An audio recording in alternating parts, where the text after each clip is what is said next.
To Addis News Hour, I'm Solomon Danye. Thanks for joining me. Office of the Prime Minister says the government will continue working closely with humanitarian agencies and development partners to bring normalcy, adequately address existing and new humanitarian needs in Tigray regional state. Following the treasonous attack perpetrated by the TPLF criminal clique against the Ethiopian National Defense Forces on 4 November 2020, complex challenges in the region emerged as a direct consequence of the Treasonous Act, which has put civilians in Tigray under great vulnerability, the office said. Over the past months, and despite the misplaced assignment of culpability on the government of a sovereign Ethiopia, various efforts have been undertaken by the federal government to address the region's complex security, humanitarian and social challenges existing and emerging following the criminality of the rogue group. These efforts to stabilize the Tigray region, to bring normalcy to the lives of citizens, to adequately address existing and new humanitarian needs will continue by the federal government in close collaboration with humanitarian agencies and development partners.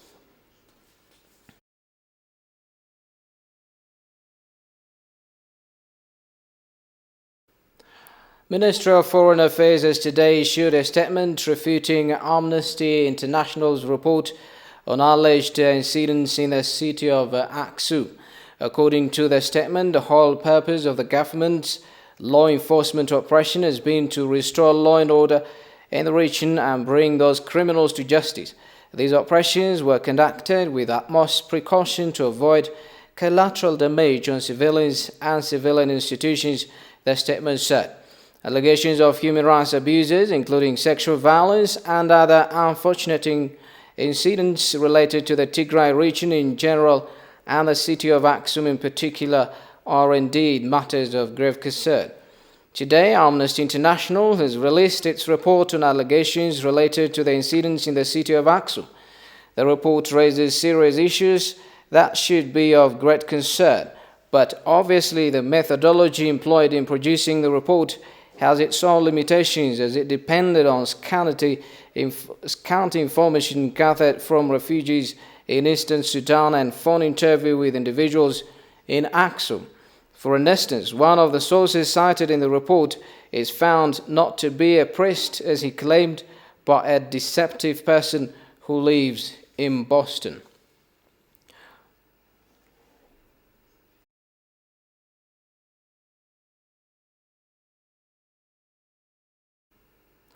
Well, to tell us more about this issue, we're now joined over the phone by the spokesperson of the Ministry of Foreign Affairs, Ambassador Dina Mufti. Hello, Ambassador. Good evening. Hello, good evening. Well, thank you for having you. Thank you very much. Thank you for inviting me as well. Well, let's start off by this particular question. Why has Amnesty International released such type of information? Is it deliberate or it's just a lack of proper information? Well, it could be a mix of both. However, as has been expressed by the statement of the Ministry of Foreign Affairs, it has been loud and clear that the methodology which the Amnesty International has employed has a lot to desire to be improved, and despite the fact that though the government of Ethiopia is gravely concerned about the human rights violations, the government is ready to investigate, in fact, bring the culprits of the human rights violators to law and order. The methodology that has been employed by the Amnesty International desires a lot of improvements and has a lot of loopholes and the limitations that had been clearly stated. Some of the individuals that had been sources of information are individuals that are suspected of being criminals. Some of them are individuals who had been culprits of the Maikadra massacres. Oh. And the methodology, one is a question based on the distance. Two, the individuals are to be suspected because the case of the guy who resides in one of the European countries who has presented himself as a priest speaks louder and clear about the fallacies of the methodology. Well, yes. Ethiopia has now allowed foreign media outlets to enter into the state of Tigray. Most of them have been reporting based on erroneous narratives being circulated about the situation. Do you think their existence can change their way of reporting? Definitely. Some good instances have started coming up. For example, the Al Jazeera correspondent had been reporting from Mekelle, and he was saying he has come across things that he has never expected, and has come across situations that he has which is different, very different from what he has been told and what he has been hearing from reporters. So I think this will happen because they will be on the ground, they will see things for themselves. Particularly, they will be able to see the massive efforts being undertaken by the government or in the areas of the relief operations. And this definitely will help them, will help the international community, will in fact clear the confusions, because most of the people are talking a lot about absence of any efforts, and some of the reporters are reporting about as if nothing is happening there with regard to relief operations. Now the media presence will help to clear this erroneous and fake news actually. Well, and how prepared is your ministry to refute any misleading information disseminated by these powerful international media outlets? Well, media itself, the media, we're bringing in media actually, exposing the situation to the media itself will help us in fact witnessing, in reporting the objective reality on the ground. That the reality itself will dispel the notions, wrong notions. And otherwise, institutions like our embassies, consulate offices, or diplomats abroad also will help us in disseminating the right information, contrary to the wrong and fake information that had been spreading around. Well, spokesperson of the Ministry of Foreign Affairs, Ambassador Dina Mufti, thank you for your time. You're welcome. Have a nice evening. Have a good night.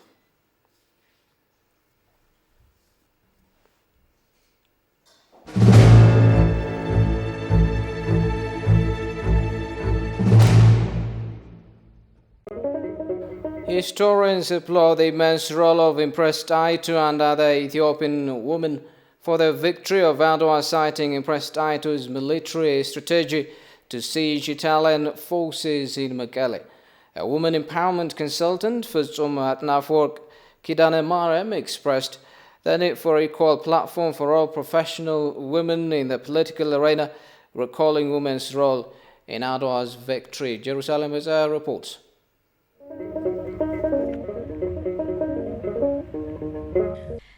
History indicated that about 4 years before the Battle of Adwa, the central and northern part of Ethiopia was hit by several natural calamities, including drought, which exacerbated the famine. Those things impoverished most of the people, particularly the peasantry in central and northern Ethiopia. Therefore, for Emperor Minilik II and the rest of the prominent nobility of Ethiopia by then was thinking about the campaign to Adwa, worrying about food supply. However, Ethiopian women, Empress Taitu in particular, did a remarkable contribution in managing the food supply. So Taitu took that in charge. So food items were gathered from different parts of Ethiopia, particularly southern Ethiopia, which was not highly affected by the drought, the famine. And it was gathered in Addis. It has to be transported all the way to Adwa, Warrailu, Mekelle, and other places. So Taitu organized a team which is in charge of this, and she did a miraculous job in terms of that. And then, apart from Taitu, women played an important role for the success of the campaign. You see, the presence of food supplies means one thing. But food preparation for the army required a lot of things. So there were about 50,000 maximum, or between 40,000 and 50,000 women who were engaged in preparation of food and serving food for the army, all the way from Addis Ababa to Adwa, and then the way back also. Women in Ethiopia these days are also playing active role, covering 50% of the government's cabinet. This is what the woman empowerment consultant and trainer Fitsum Atnafork Kidane Mariam called an inspiring move. We have 50% women in the cabinet. That is something that we celebrate, like the Adwa victory. For me, it's like the Adwa victory, because looking at my age, looking at 50% women ministers in Ethiopia, it is a wow. And we have a woman president. It is a wow. It is something that we celebrate. Because for the next generation, they can say like, oh, I can be a prime minister. I can be a president. Because they have a witness to see. For us, there was no women in the leadership position at that level, and then we have never dreamed of the prime minister or the president position. However, Fitsum urged the government to create a platform that allows all women professionals to participate in the political sphere regardless of their political ideology. When it comes to the political arena, we don't have many women in leadership on the political road because of the system. For example, when as a professional woman, I don't want to be a politician. Because I don't want to be a politician, I cannot be a prime minister. So that is our system. That's how we are in Ethiopia and of course in the world. In order to be a leader, a country leader, yes, I can be a leader in my organization or I can be a higher leader in any organization, but I cannot be a country leader in Ethiopia because I'm not a politician. And then it's not only me, there are many professionals who are left behind and then who cannot contribute to the country because they are not politicians, they are only professionals. So that system has to be changed. Fitsum also stressed the need for high attention to the education system to create capable women and men in all sectors. Ethiopia is celebrating the 125th anniversary of the victory of Adwa for a month long in February.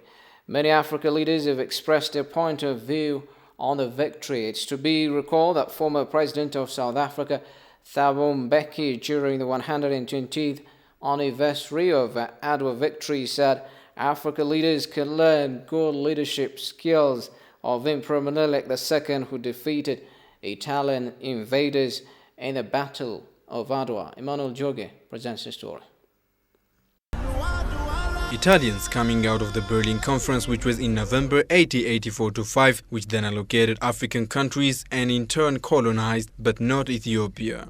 Italy tried to occupy Ethiopia in many ways. However, they could not succeed because Ethiopians defeated them in the unprecedented Battle of Adwa. In his remark on the 120th anniversary of victory of Adwa, former President of South Africa Thabo Mbeki said Ethiopians succeeded in defending their continued independence. The Battle of Adwa, as I say, end of February 1896, is a battle to ensure the continued independence of Ethiopia. That Ethiopia shall not be like all of these other countries which had become colonies of the West. Mbeki wondered the good leadership skill of Emperor Menelik by the time to strengthen the people's unity to defend their sovereignty. This is a fascinating story of leadership. Professor Muchi was saying that one of the problems that we have, a curse we have, is this weakness of leadership on the continent. It's absolutely extraordinary to read about this. Because Menelik, for instance, the Ethiopians had been fighting battles. They'd fought battles against the British, against Egyptians, against Sudan, against the Italians, and so they were sensitive to this fact that to defend the independence to guarantee the independence of Ethiopia, you had to deal with these possible interventions. He pointed out that time the unity of Ethiopian people in defense of that independence was astonishing. They were very conscious about the need to maintain the cohesion and unity of Ethiopians about the matter of independence. Various historians articulated on their book that Ethiopians became a beacon of hope for other African countries that were under colonial occupation. Ramon Jones also agrees with these, and he said the victory of Adwa was against European imperialism. Haptam Ashagre has more on the story. In March 1896, a well-disciplined and massive Ethiopian army did the unthinkable history. It routed an invading Italian force and brought Italy's war of conquest in Africa to an end. In an age of relentless European expansion, Ethiopia had successfully defended its independence and cast doubt upon unshakable certainty of the age that sooner or later all Africans would fall under the rule of Europeans. Ramon Jones, who is the author of the book entitled The Battle of Adwa, African Victory in the Age of Empire, said the victory of Adwa is a game changer for the world politics. They're built into the story of Adwa, and one of them is that this is the first time that an African army had definitively defeated a European army. I mean, there had been setbacks before. The British had a terrible setback in their war with the Zulu a few years earlier, but it was a setback. I mean, eventually, the outcome was never really in doubt. This was, I suppose, for someone thinking of U.S. history, something like Custer's Last Stand. That it was a serious defeat, but part of an overwhelming and unrelenting process. The victory of the Ethiopians was definitive. It meant that Ethiopian sovereignty was successfully defended, and that made Ethiopia the only African country not to be colonized during the period of High Empire. That's astonishing to think about. It was astonishing then. It's still astonishing now. At the time, what made it especially, I think, important was that common sense in the late 19th century had it that Africa was going to suffer the fate that the Americas suffered, that they would be colonized and populated by Europeans. And Adwa, in a very dramatic fashion, put that scenario into doubt. The author further stresses the victory of Adwa is also witnessing the end of the European power, as well as it is an emblem of equality among human race. It's part of the challenge of defeat at Adwa is that this is a defeat not only of a European army, but it's a defeat by a black army, and it inverts the racial hierarchy of the day, which assumes European dominion over the world. And this not challenges the notion of dominion, but also upsets the notion of white superiority. And this has impacts around the world. In fact, in the States, one of the ways that I approached the topic was by looking at how the American press covered the story. And one of the earliest images of Menelik that went out in the American press showed an Ethiopian monarch who looked for all the world like he could be the Tsar of Russia, recently coronated. And then there were stories, too, that the Ethiopians weren't African at all, but in fact of Phoenician descent. There are different ways that people are struggling to come to terms with this very shocking outcome, trying to understand how this could happen, and ultimately interpreting the events in ways that take the racial hurt, the racial dimension of the story away. Politicians whom ATV talked to pronounced the victory of Adwa a symbol of freedom for all black Africans. These opposition political parties suggest the need to narrow differences and stand in unison for a common agenda. Goshimalisa reports. Historians agree on the existence of ideological differences among local governors and Emperor Menelik, but they appear to accept Menelik's call to fight against the invader, putting their differences aside. With all concerted efforts, Ethiopians were able to score a landslide victory over Italian invaders. Politicians whom ETV talked pronounced the victory of Adwa is a symbol of freedom for all black people. Adwa signifies the liberation of all oppressed people, not only for Ethiopians or Africans, for all oppressed people by the colonialists. In Latin America, in Asia, people have been enslaved. by the European colonialists. So Adwa symbolizes the candle, the freedom for all these oppressed people in Latin America or in Asia or in Africa. So it's an international victory.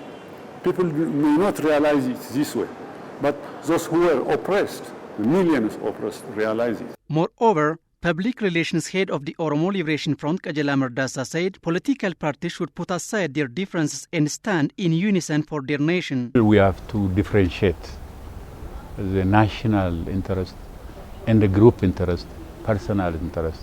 So it needs wisdom. If the leaders, the political leaders, to keep the national interest of the country, they should leave aside some things for the time being. For example, if Ethiopia is invaded, or if from some countries, neighboring countries now tries to open war on Ethiopia, the people or the political parties should defend the country. Ethiopian Citizens for Social Justice Party Izema also shared this view. I think Adwa is a very good symbol when it comes to national unity and sovereignty. You know, the way Ethiopians across the border came together to fight the Italian invasion forces to protect their liberty and freedom is a symbol that we should look up to and follow today as well. We might have differences in our political understandings, in the way we understand history. We may have different differences, but what matters is that we should be able to put our differences aside to maintain the country's unity and to build on a common vision for all of us. Unless political parties narrow their extreme differences wisely, it is impossible to realize the aspired national goal they accounted.